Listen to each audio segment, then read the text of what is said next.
Senator Paul, I have never lied before the Congress. Senator Paul, you do not know what you are talking about, quite frankly, and I want to say that officially. You are implying that what we did was responsible for the deaths of individuals.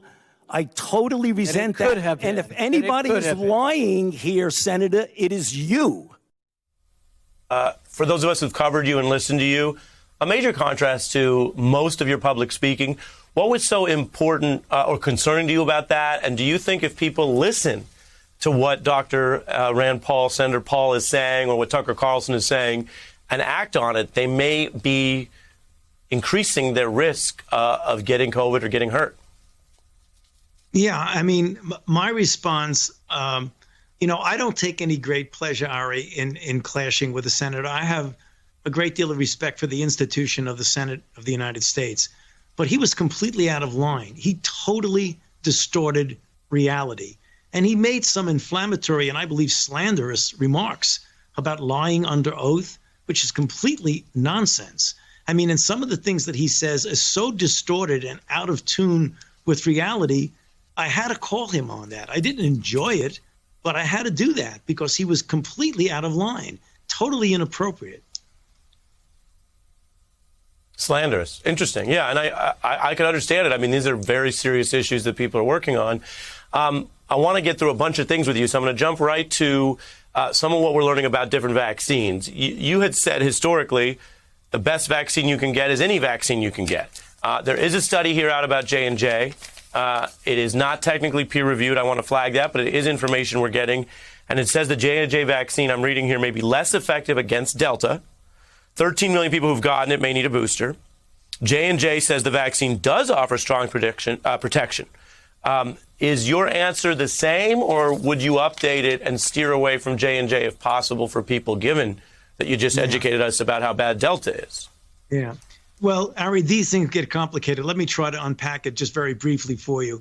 The article that you showed from the New York Times, which reported on a study from New York that was looking in vitro at the in vitro data. They weren't looking at clinical data. And what they were saying is that if you look at the level of a particular laboratory test, an antibody, it is lower than other vaccines, therefore assuming that it might actually be less effective clinically. What we don't have is the actual clinical data that matched one against the other. So J&J and... Can I jump in? Yes, of Doctor, course. can I jump in and, perish the thought of intervening with Dr. Fauci, but just to be really clear, are you basically saying that this type of study was more lab-based and not about actual people getting sick? That is actually the total... You're absolutely hit the nail on the head, Ari. That's exactly correct. And what we need to do is wait for the clinical data.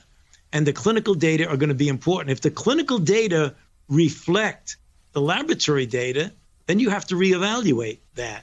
But what it very well may be, and J&J claims, and it very well may be true, that their immune response that they induce are beyond what is measured by just the antibody titer. There's CD4 positive T cell responses. There are other things that are being measured. So I'm not saying at all that the New York study is incorrect. From a laboratory standpoint, it's a correct study. The real question is that reflective of what's going on clinically? And right now, we don't have the data to be able to say that. So I have to keep a completely open mind about that. Understood. And I just want to underscore that because people are still making these decisions out there. What you're saying is it is true what they found in the measurement, but that measurement may not be the whole story. And until we have real people that we're looking at the people impact, we don't know. And that's, I think, hopefully helpful for people listening to you now or on replay on YouTube or wherever people get to it, what Dr. Fauci is telling us about the different vaccine options.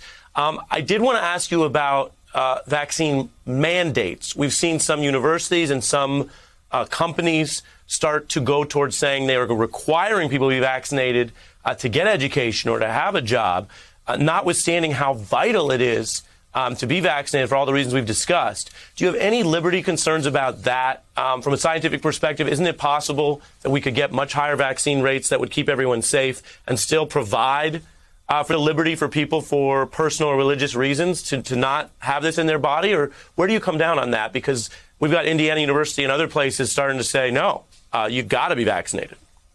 Right. So the situation is as follows. It is extremely unlikely that you're going to get a central federal mandate for vaccines. I mean, I cannot see that that's in the cards. But what you will see is there going to be local mandates for colleges, for universities, for some places of employment. You know, when you look at a mandate... Is that overkill? Yeah, well, you know, I don't think it's necessarily overkill. I think you've got to take it case by case and situation by situation. One of the things that people should realize, Ari, is that the idea of mandating a vaccine is not something new. That is done all the time. How about schools?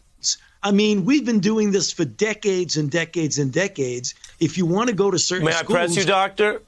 Yes. Sir, I'm not saying I think this, but part of my job, what people who object to this say, as you know, is those other mandates had much longer periods of time. You're familiar. And they say it feels unfair to them to demand them try something so new.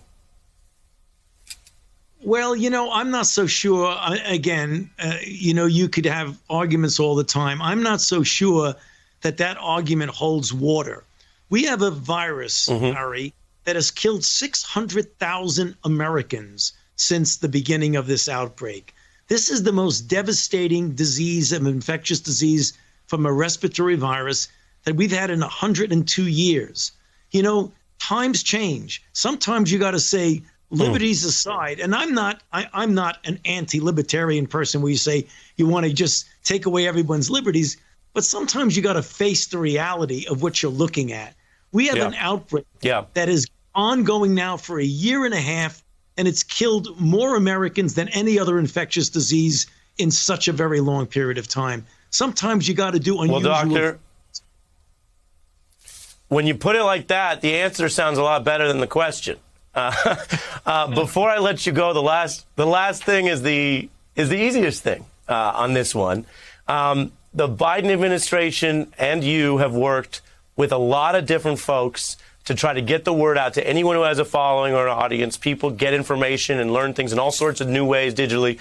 I want to take a quick look with a question on the other side of how you've been doing it. Here we go. If Olivia Rodrigo tells you to get vaccinated, you get vaccinated. Here's one that says, I got my first dose of the Fauci ouchie. Dr. Fauci. Hey, Steph. Good evening. I'm Dr. Anthony Fauci. Thank you for always giving it to us straight. I know that you have saved, countless lives. Let's try to keep the woos to a minimum, please. As you all know, woos spread droplets. You're in the pop culture whether you like it or not. My question is easy. Of all of the artists and athletes and others you've teamed up with, who has been your favorite? You know, I am not going to give you an answer to that, Ari, because I don't want to offend anybody. Very political. No, I mean, some of them, they've been So really not great. Steph Curry. So Steph Curry's not your favorite. This is a follow-up.